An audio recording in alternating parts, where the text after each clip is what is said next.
Good day and happiness life mga ka-life change.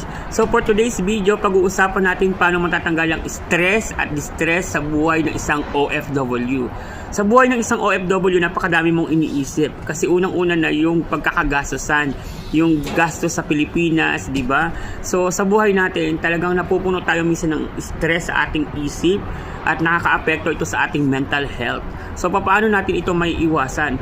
Isang word lang ang bibigay ko sa inyo. Kailangan, yan, ang pag-uusapan natin today, isang word lang. What we call satisfaction. Pag satisfied ka sa iyong pamumuhay, sigurado makakaiwas ka sa stress at sa distress. Okay? So magiging maganda ang mental health mo.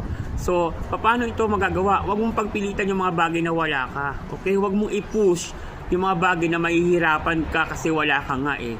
Pag-isipan mo yung mga bagay na meron ka today. May trabaho ka today, gamitin mo yung sahod mo sa magandang paraan.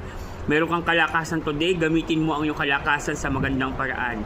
May malinaw kang pag-iisip, gamitin mo para magkaroon ka ng progress sa buhay mo. Mindset, check yourself. And magkaroon ka ng satisfaction, so everything will be okay. No distress, no worries, no distraction sa buhay. Okay, God bless.